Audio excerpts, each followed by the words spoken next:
All right, good morning, ladies and gentlemen. It's Mr. Kester Amos. I'm back in this project we built here in Asanla in Oyo State, Ibadan, uh, within the proximity they call Asanla. So the farm is actually complete and we've stocked the farm as well. So we deemed it necessary to actually show you around what the farm looks like because from the get-go we have been making videos from the construction to the point where we begin to introduce the equipment. So right now we are back to take a general overview of what the farm looks like now. So you can see the greenhouses to my right. We have four of them here. And before then, you will see this is the security house. This is the back side of the entire premises. Is the back gate. So we have a security house there. Then this is the water system. You can see we have 40,000 liters of water running in this farm. So each of these is 10,000 liters, and the four of them that is 40,000 liters. So to the left here is the staff quarters for the ladies. We have them separated, the ladies and the males. So the building you're seeing there is the staff quarter for the ladies, and this is the one for the males. So the farm is so organized. You can see this one here is for the males. So all male staff stay here and all female staff stay on this side. So these are the greenhouses. Now we are going to walk you through the farm buildings. All right.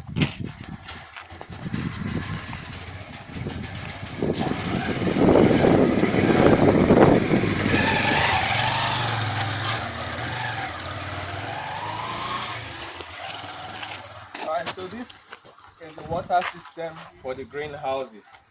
We usually elevate the water so we can use gravity. As it drops down, the sprinklers will spin automatically. So this is specifically built for the greenhouses.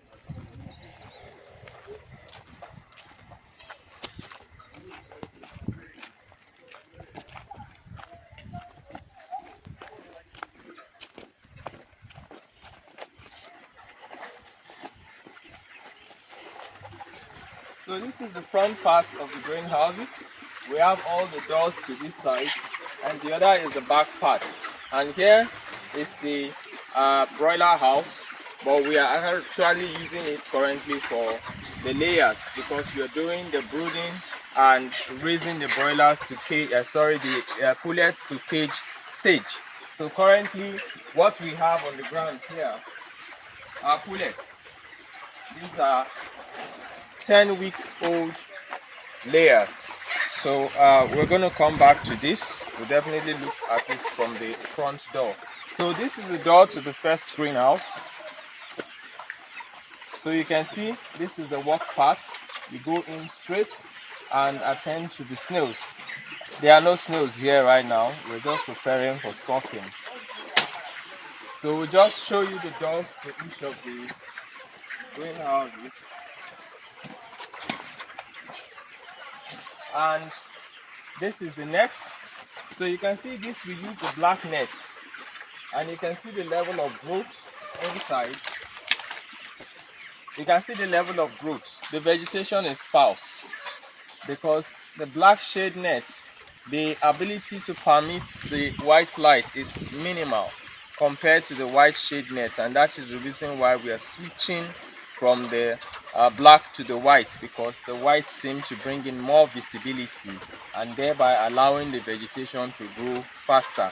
And that's what you saw from the first one. You will notice that the vegetation there is thicker than what we have here. So we are actually switching from the black to the white because the shading is the same, but the visibility, the white shade net is better. So I'm going to show you another white shaded greenhouse compared to the black one now you've seen. So the next we are going to look at is also a black one.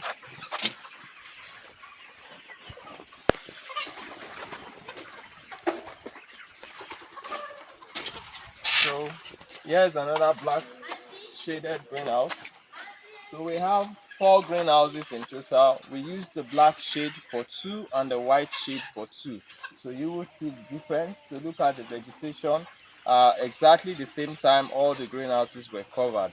So let's go to the last one, which is the white shaded greenhouse.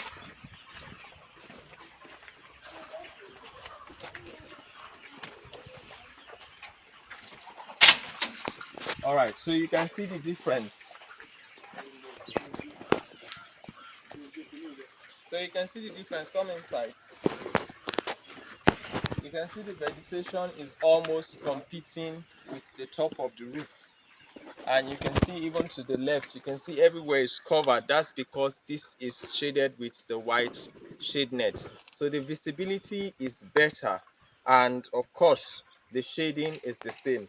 So what we have done is we brought in the feeding racks because we want to stock this particular greenhouse. We'll show you the concrete pen where we have been doing the breeding for quite some time now, and we have lots of snailets, which are the young hatchlings. So today we are going to be introducing the hatchlings into the greenhouse. So that is why we brought in the feeding racks, so the snails can feed from on top these racks and find shade under the racks. That's the whole idea of bringing in the feeding racks. So during the evening period, after the sprinklers have been circulated, water will be everywhere. Then we introduce the feed on top this rack. So in the night, you can come in here with a torch and you will see the snails on top this. But during the daytime, they will go underneath and also under the vegetation. You won't see them. So that's the whole idea of the feeding rack. So it helps you to feed the snails and assess the snails and make your judgment on which snails are ready for sale and which is still to be left for growing out. So that's the whole idea. And of course, the feeding rack also provides a means of additional shade for the snails because we have a leg on it, so the snails will hide under here during the daytime, and in the night they come on top here to feed. So that's what we have here. So we'll take you out now to the concrete pens.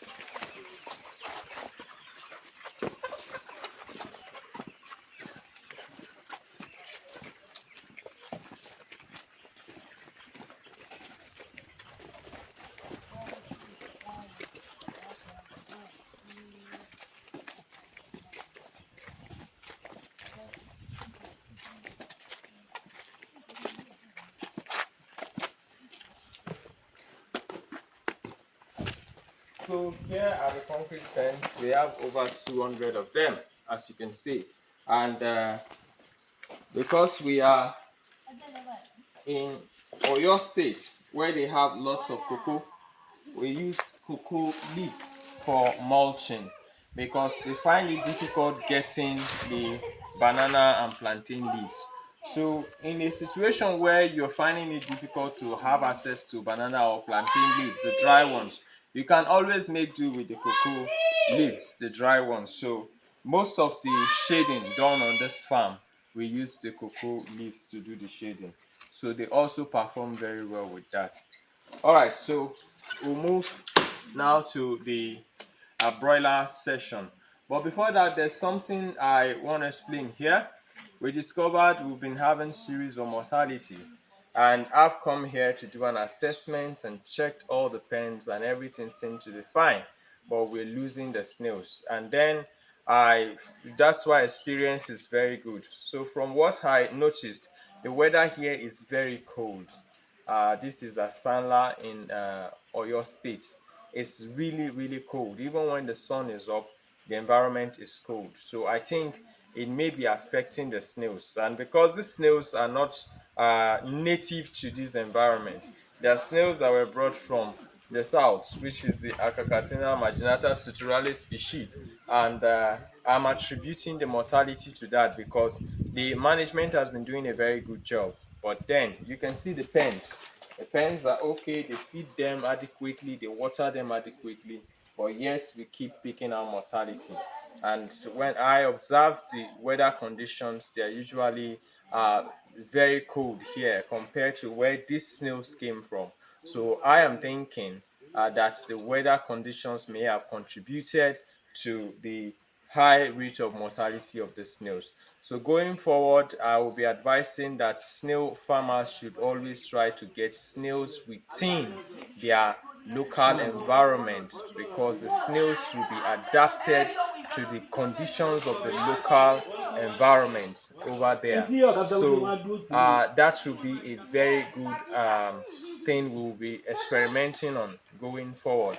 So now we're trying to get in some new stock in order to test it, stock from within this environment, to see if truly our guesses are right.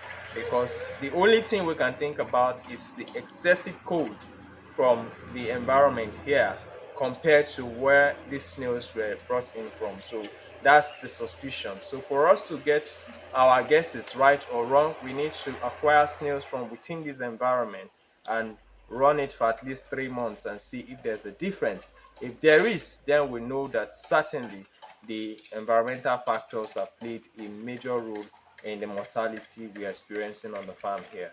So yeah, because we always tell you things the way they are. So that's the much we can take for the snail. So we are going to move into the poultry section of the farm now.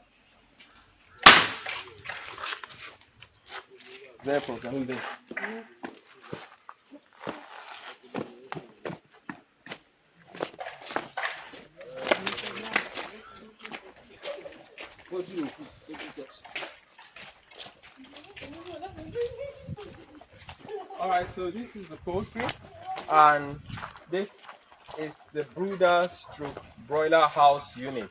So right now we are raising pullets here, 3,000 pullets. They are 10 weeks old currently, and here is the sick bay.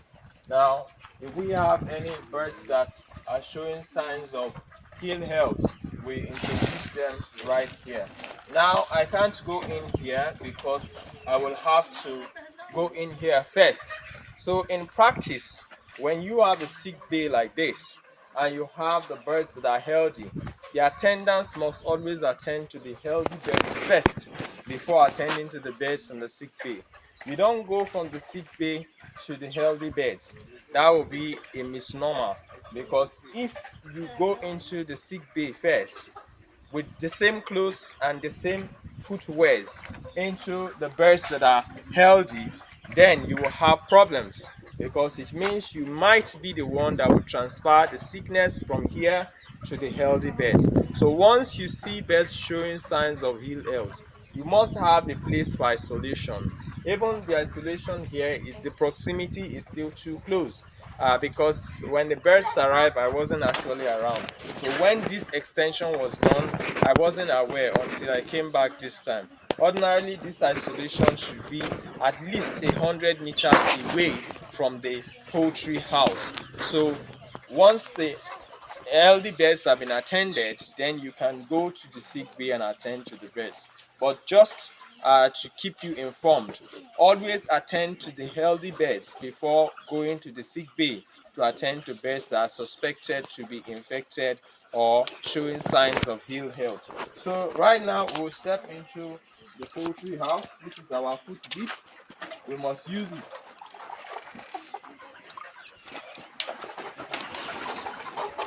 So this is the poultry house. You can see we have 3,000 pullets, 10 weeks old, and in the next 4 weeks from now we'll be moving them to the cages. As a matter of fact, we already have some birds in the cages, just a few of them.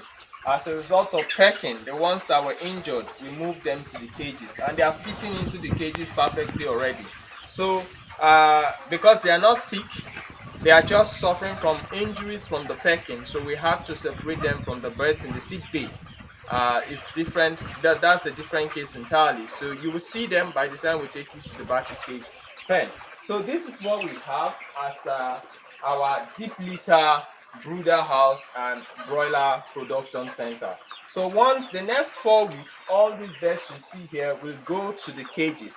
And when they go to the cages, we are going to disinfect this place, clean it out, disinfect it.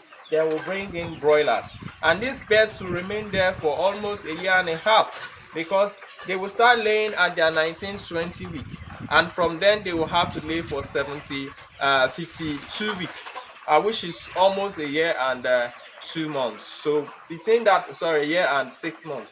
Between that period, we'll continue doing broiler production here until the next set of pullets will come in for replacement. So what we have here currently is 3,000 pullets.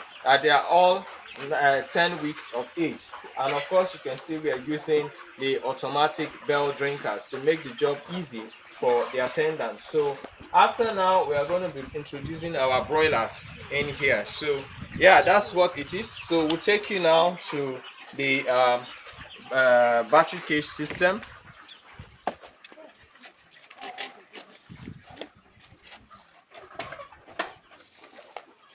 So here is the sick bay. Let's give you a better view of it now. You can see the birds here.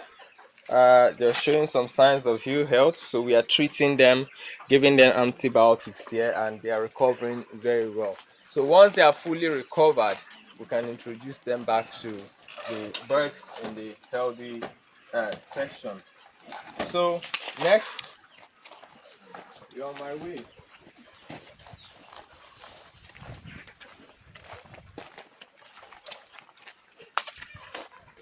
This is our broiler, our layer house.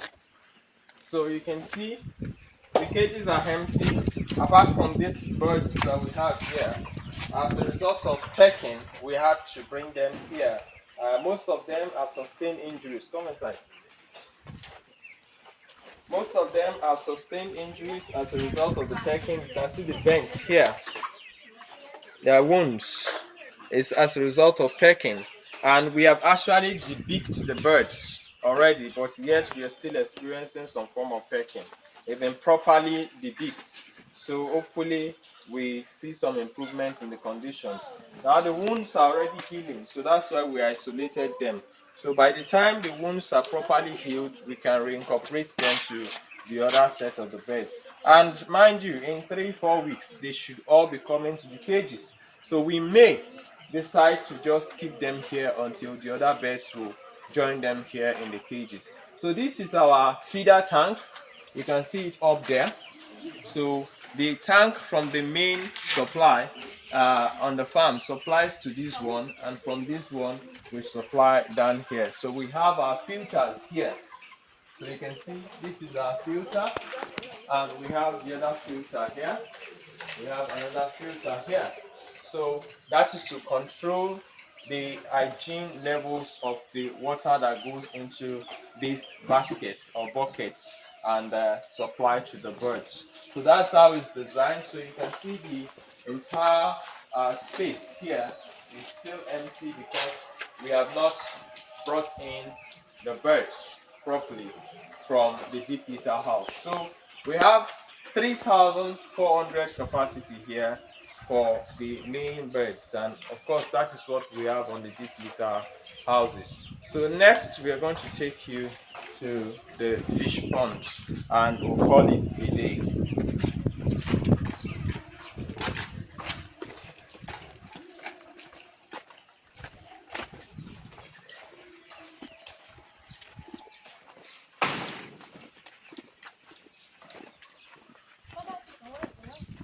So you can see we still have a lot of land to play with around here. So we've grown maize, cocoyam leaves, water leaves, and all of that. So the whole of this land you see is open for extension of the farm, the poultry, the pig, the fish. We have a lot of space to play with on this side. And that's the main gate to the farm. That's the main gate, and you can see we have another gate house and also a store for feed and other equipment is within that building.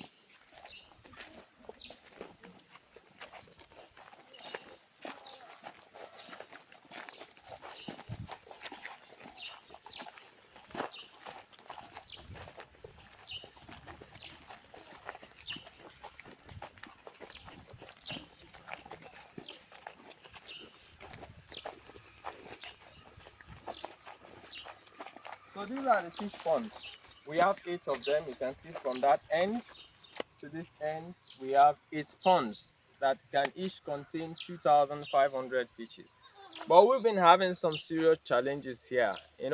One thing is they say you always learn from experience, and there's no business without challenge. Even the best professionals are faced with challenges. Now, I've built many fish ponds, as you would know. For those who have been following me over the years, you would have seen my concrete pond, you have seen my earthen ponds, you have seen my tarpaulin ponds. I've done different types of ponds, but the challenges I've dealt with here, I've not really deal with something like that, so we had to improvise. Now, this is one of the ponds where I've used the greater amount of cement to construct a pond. Each of these ponds you see here, we used close to 30 bags of cement just to make sure the work is solid. And we used solid blocks, not hollow blocks. Each bag of cement, we molded 25 bags of 25 blocks from a bag of cement. So you would know exactly the solidity of those blocks. We molded 25 blocks per bag of cement to build these farms. And of course, if you go back to the videos, you will see when we were constructing the ponds. We chained the pond at this level, and we also chained it at this level. Every part of this pond is chained with 16 inches rod, and the plastering is about 2 mm to 3 mm thick. It's solid, inches thick, not mm. 2 to 3 inches thick plastering, so it's very solid. But yet we discovered after putting in water, the ponds will not hold water.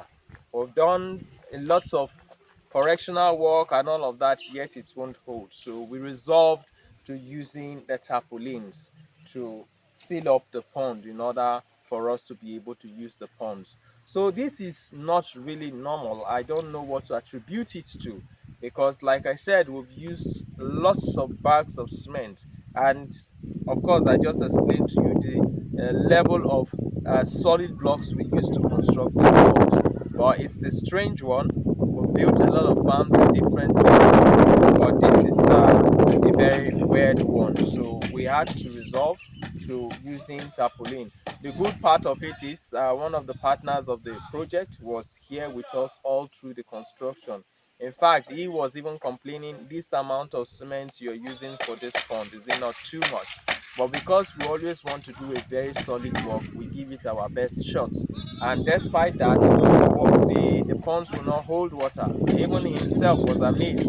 So if it was a case where he was not around, they would have said, okay, probably we did a poor job. But everything that was done here was done perfectly, even more than some farms we built that have ponds running already. So we resolved to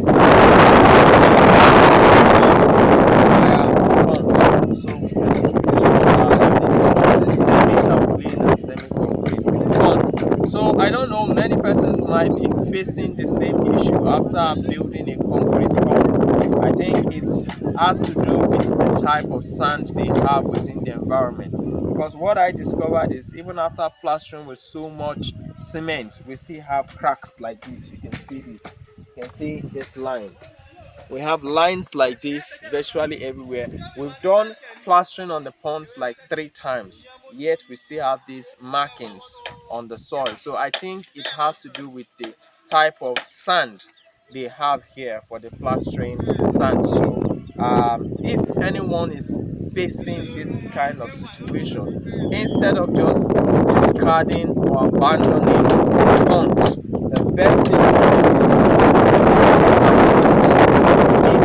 is give us a call. We'll tell you how to get them and use it with a carpenter, fit it into the wall. So come this way, you will see. Now this is fitted here, then we have this one on top, and we have this one inside. So that is the way it's done. You have one on top, one inside, one outside. So it's solid, and you must make sure the tarpaulin is sitting properly on the pond, because if it doesn't sit, the water will pull it down, and that may affect these fittings that you have done. So it must sit properly in the pond. So that is what we have done. So you can see the carpenters are still on it, and they are currently working very hard to complete the job.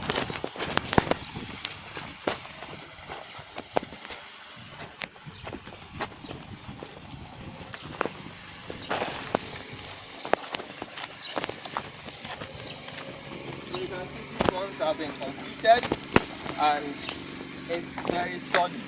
The job is very solid. So once you put water in here, we are not expecting this to leak.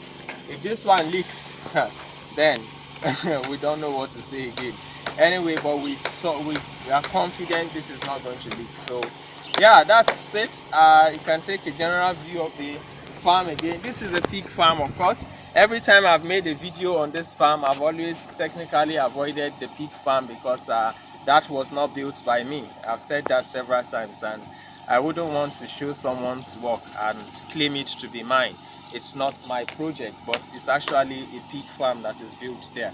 So this is the rest of it, and that's what we handled, and we have come to the conclusion of this video. So if you like the video, please share. If you have a comment, leave it on the comment page. You can always reach us on our YouTube and through our WhatsApp contact number +234 8068525032. Thank you. God bless you. I hope you have enjoyed the video. Until we see you again, it's bye bye from us.